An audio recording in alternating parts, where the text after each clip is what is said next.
अस्सलाम वालेकुम दोस्तों, मैं हूँ शाज़िया अहमद और आपको अपने चैनल हेल्थ एंड ब्यूटी में वेलकम करती हूँ। उम्मीद है कि आप सब बहुत अच्छे से होंगे। जी दोस्तों, आज हम बनाने जा रहे हैं बीफ कौरमा। और बीफ कौरमा आपको पता है कि अगर बिल्कुल बाज़ार की तरह बनाया जाए तो बहुत ही टेस्टी और मज़ेदार बनता है। और आज इसीलिए मैंने सोचा कि बीफ कौरमा भी बनाने जा रही थी, तो मैंने कहा कि मैं आपको भी इसकी जो है वीडियो बना के दिखाऊं कि हम लोग जो है बीफ कौरमा कैसे बनाते हैं। और अगर दिल चाहे तो आप लोग भी बिल्कुल इसी तरीके से बीफ कौरमा अगर बनाएंगे तो बहुत ही लजीज और मज़ेदार और टेस्टी बनेगा। इसको बनाने का आसान तरीका है, कोई ज़्यादा मेहनत भी नहीं। और मैं हमेशा यही कोशिश करती हूँ कि ऐसी रेसिपी बताऊँ जिससे आप लोगों को परेशानी ना हो, झटपट तैयार हो जाए। तो आज की जो ये रेसिपी है वो बहुत ही मज़े की है और जो मर्द हजरात हैं वो शौक़ से खाते हैं। तो आप लोग जो है मेरी वीडियो को स्किप मत कीजिएगा, मुकम्मल देखिएगा। तो चलिए वीडियो को स्टार्ट करते हैं। वीडियो स्टार्ट करने से पहले जल्दी से मेरे चैनल को सब्सक्राइब कर दीजिए और साथ ही लगे आइकॉन के बटन को प्रेस करें ताकि मेरी नई वीडियो की नोटिफिकेशन आप सबको पहले मिले। और वीडियो अच्छी लगे तो एक थम्स अप दें। Are you ready guys? तो चलिए वीडियो को स्टार्ट करते हैं। कौरमा बनाने के लिए मैंने ये एक मीडियम साइज़ की प्याज ली, उसको मैंने इस तरीके से काट लिया है। और ये देखिए मैंने कुछ लौंग ली है, इलायची है, काली मिर्च और दालचीनी जो कि मैं भगार में लगाऊंगी।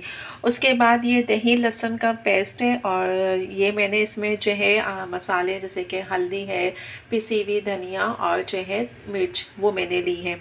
नमक अभी नहीं डाला और गरम मसाला, ये 3 चीज़ें मैंने अभी नहीं डाली हैं। आपको पता है मैं लास्ट में डालती हूँ कि अगर नमक या जो है तेज़ हो जाए तो ये कि आराम से हो जाते हैं, परेशानी नहीं होती। अगर आप शुरू में डाल देंगे तो अगर आपने उसको मतलब जो है ड्राई करना है या लिक्विड में बनाना है तो उसके हिसाब से फिर हम नमक डालते हैं। और गरम मसाला मैं इसलिए हमेशा मना करती हूँ कि आखिर में डालना चाहिए ताकि जो है आपका सालन जो है वो ख़राब ना होए।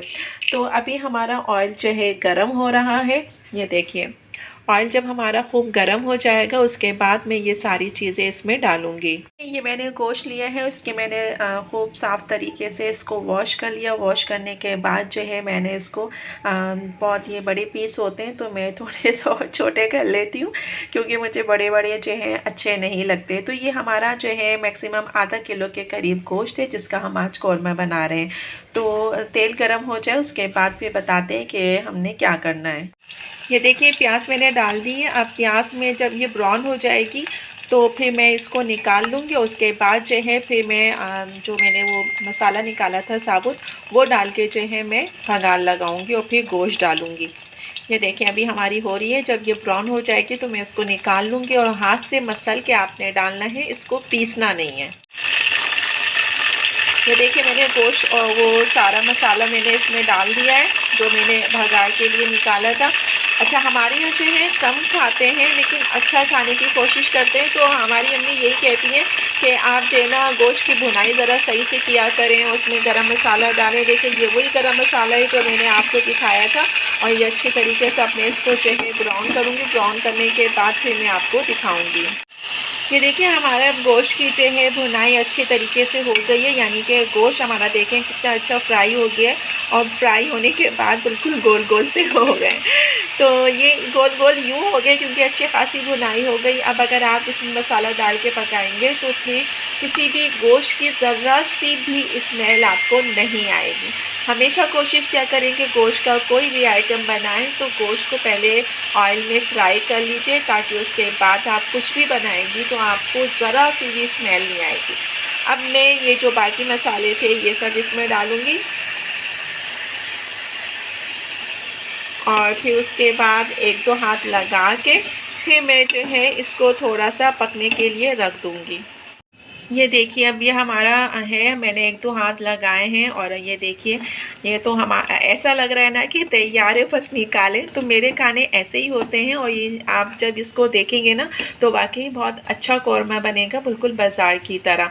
तो मैं कोशिश करती हूँ कि ना झटपट बनाऊँ, और झटपट में लोग मतलब क्या, मैंने अक्सर ख़वातीनों को देखा है कि वो सुबह से लगी रहती हैं कौरमा बनाने में, बिरयानी बनाने में, लेकिन यकीन करें कि मैं झटपट तैयार कर लेती हूँ और मुझे परेशानी भी नहीं होती। अब ये हमारा भून गया है तो अब मैं इसमें जो है पानी डालूँगी, वही मसाले का मेरा पानी है। और अब मैं ये जो गोश्त है इसको जो है थोड़ा सा पकने के लिए रखूँगी ताकि हमारा गोश्त अच्छे से जो है बिल्कुल भी टेंडर हो जाए, ज़रा सा भी कच्चा ना हो। तो अब हम इसको जो है तकरीबन रखेंगे 15 से 20 मिनट ताकि गोश्त अच्छे तरीके से टेंडर हो जाए। ये देखिए प्याज हमारी ब्राउन हो गई है। अब मैं इसको जो है हाथ से मसल लूँगी क्योंकि ये कुरकुरी है। और ये देखिए आपको आवाज़ भी आ रही होगी, ये कुरकुरी प्याज है और मैं इसको हाथ से मसल के उसमें डालूँगी। अच्छा, ये थोड़ी सी मैंने एक अदरक लिया है और इसको मैंने जो है मतलब ऐसे ही पीसना नहीं है, इसको ऐसे ही जो है मोटा मोटा जो है मैं आप चाहें तो किसी के पास इमाम दस्ता होता है उसमें आप कर ले, नहीं तो मैं क्या करती हूँ, मैं तो सिल हमारे पास सिल है तो मैं ऐसी सिल पे इसको जो है ऐसे बट्टे से कूट लेती हूँ, लेकिन मैं इसको पीसती नहीं हूँ। ये सारी चीज़ें मैं आखिर में डालूँगी और डालने के बाद फिर मैं गरम मसाला और ये सारी चीज़ें डालूँगी। ठीक है, ये प्याज और ये जो मैंने अदरक था कुचल के डाला है। अब मैं इसमें जो है आधा चम्मच के करीब जो है गरम मसाला डालूँगी और आधे से कम जो है जायफल और जावित्री, और ये फिर जो है मैं आखिर में डाल के भुनाई करके फिर करूँगी क्योंकि आपको पता है मैं गरम मसाला हमेशा आखिर में डालती हूँ। तो अभी हमारा गोश्त गल रहा है तो ये अभी मैंने इस कहा कि इसको मैं रेडी कर लूँ, तो अब मैं इसको डाल के भुनाई करूँगी। ये देखिए हमारा अब सालन जो है भुनाई अच्छी खासी इसकी हो गई है। अब मैंने इसके जो है 1-2 हाथ लगाऊंगी और ये जो हमने प्याज और अदरक, गरम मसाला और उसके बाद जायफल जावित्री है वो मैंने ली है। अब इसके बाद मैं इसको चलाऊंगी और चलाने के बाद सिर्फ 2-3 मिनट में इसको भूनूंगी क्योंकि हमारा मसाला ऑलरेडी अच्छी खासा जो है वो पक चुका है। तो अब मैं सिर्फ भुनाई करूँगी और भुनाई थोड़ी सी करने के बाद मैं इसको डिश में निकाल के दिखाऊंगी कि ये सालन कौरमा कैसा बना। ये देखिए हमारा अब ये कौरमा बिल्कुल तैयार है। अब आपने किस तरीके से रखना है, कुछ लोग गाढ़ा पसंद करते हैं, कुछ जो है थोड़ा सा मतलब शोरबे वाला होता है। तो अभी मैं इसको थोड़ा सा और बनाऊंगी क्योंकि अभी इसमें है, लेकिन हमारी अम्मी को थोड़ा शोरबे वाला सालन चाहिए, तो इसलिए अब मैं इसको जो है यहीं पर ही जो है बंद कर दूँगी। हमारा गोश्त भी जो है अच्छी जो है टेंडर हो चुका है। ये देखिए, ये देखिए, देखा आपने। तो अब मैं इसको जो है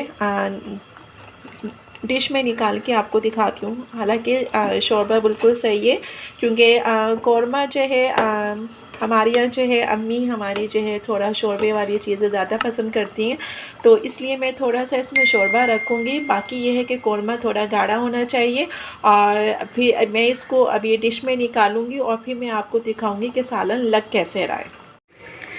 ये देखिए हमारा अब ये कौरमा रेडी है और कितना अच्छा लग रहा है। गोश्त भी हमारा काफ़ी टेंडर हो गया है और इसमें बस अब मुझे जो है अदरक जो है बारीक बारीक में काट के इसमें डालूँगी। बाकी हमारा ये सालन बिल्कुल रेडी है कौरमा।